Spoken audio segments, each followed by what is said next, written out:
जब हम medical research के बारे में सोचते हैं तो दवाइयाँ, इलाज और तरक्की जैसी बातें दिमाग में आती हैं।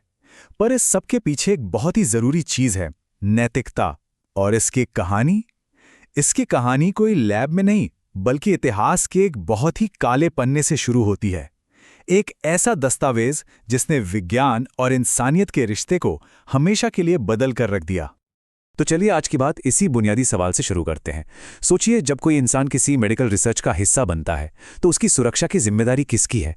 वो कौन से नियम हैं, कौन से कानून हैं जो ये पक्का करते हैं कि विज्ञान की तरक्की की कीमत किसी इंसान को ना चुकानी पड़े? इन नियमों को ठीक से समझने के लिए हमें वक्त में पीछे जाना होगा। इतिहास के एक बहुत ही काले अध्याय में, एक ऐसा वक्त जब नैतिकता को जैसे भुला ही दिया गया था, और इसी अंधेरे ने एक नई रोशनी को, एक नए कोड को जन्म देना जरूरी बना दिया। दूसरे विश्व युद्ध के दौरान नाजी डॉक्टरों ने जो किया वो कल्पना से भी परे है। यातना शिविरों में कैदियों पर ऐसे ऐसे मेडिकल एक्सपेरिमेंट्स किए गए जो दिल दहला देते हैं। और देखिए, ये कोई एक दो घटनाएं नहीं थी। ये विज्ञान के नाम पर सालों तक चलने वाला एक सोचा समझा क्रूर अत्याचार था। एक ऐसा सिस्टम जहां इंसानों को सिर्फ और सिर्फ परीक्षण की एक वस्तु मान लिया गया था। और इस सारे भयावहता के केंद्र में क्या था?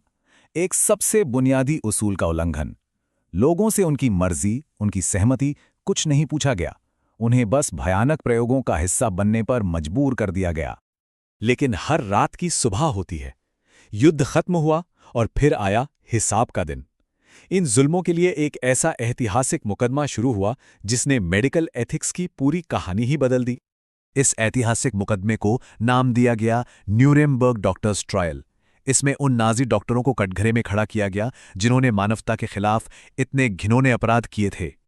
और फिर वो साल आया जिसने सब कुछ बदल दिया, 1947। ये इस पूरी कहानी का सबसे अहम मोड़ है। जानते हैं क्यों? क्योंकि इसी साल न सिर्फ उन डॉक्टरों को सजा सुनाई गई, बल्कि उनके गुनाहों की राख से एक ऐसे दस्तावेज का जन्म हुआ जो आने वाले वक्त में विज्ञान को रास्ता दिखाने वाला था। इसी मुकदमे के फैसले से दुनिया को मिला न्यूरमबर्ग कोड। ये कोई लंबा चौड़ा कानून नहीं था, बल्कि 10 नैतिक सिद्धांतों का एक सेट था। पर इसने पहली बार बिल्कुल साफ साफ शब्दों में ये कह दिया कि इंसानों पर रिसर्च करने के कुछ नियम हैं जो कभी तोड़े नहीं जा सकते, वो अटल हैं। तो फिर क्या थे ये 10 नियम? चलिए देखते हैं इस कोड का मूल सार, वो 10 सिद्धांत जो आज भी मेडिकल एथिक्स की नींव माने जाते हैं। इस कोड में कुल 10 सिद्धांत थे, और यकीन मानिए हर एक सिद्धांत अपने आप में एक क्रांति जैसा था। चलिए कुछ सबसे जरूरी बातों पर गौर करते हैं।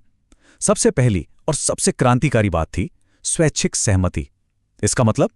इसका मतलब साफ था, किसी भी व्यक्ति को उसकी पूरी जानकारी और मर्जी के बिना किसी भी प्रयोग में शामिल नहीं किया जा सकता। जबरदस्ती तो दूर की बात है। फिर कोड ने यह भी कहा कि कोई भी रिसर्च तभी करो जब वो समाज के लिए सच में जरूरी हो, और उससे होने वाला फायदा उसमें शामिल खतरे से कहीं ज्यादा होना चाहिए। और हां, सबसे जरूरी बात, जो भी रिसर्च में हिस्सा ले रहा है उसकी सुरक्षा सबसे ऊपर है। उसे किसी भी तरह की फालतू की शारीरिक या मानसिक पीड़ा से बचाना होगा, और उसे यह हक होगा कि वो जब चाहे बिना कोई वजह बताए रिसर्च से बाहर निकल सके। तो ये थे वो 10 नियम। लेकिन इनकी कहानी यहीं खत्म नहीं हुई। ये सिर्फ एक अदालती फैसले का हिस्सा बनकर नहीं रह गए, बल्कि ये आने वाले वक्त के लिए सभी नैतिक दिशा निर्देशों का एक तरह से डीएनए बन गए। न्यूरेमबर्ग कोड का असर देखिए कितना गहरा था। असल में वो तो बस एक शुरुआत थी।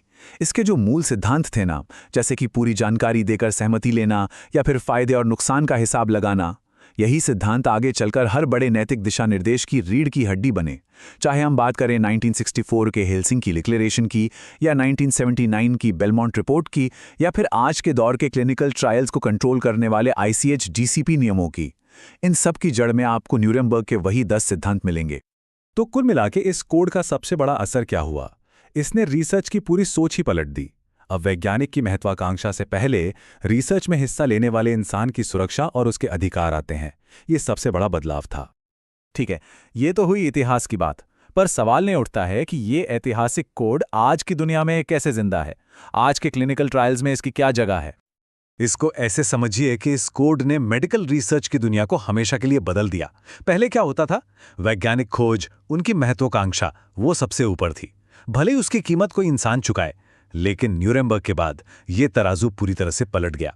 अब किसी भी रिसर्च की पहली और सबसे बड़ी प्राथमिकता है पार्टिसिपेंट की सेफ्टी और उसके अधिकार। ये कोई छोटा मोटा बदलाव नहीं, ये सोच की एक क्रांति थी।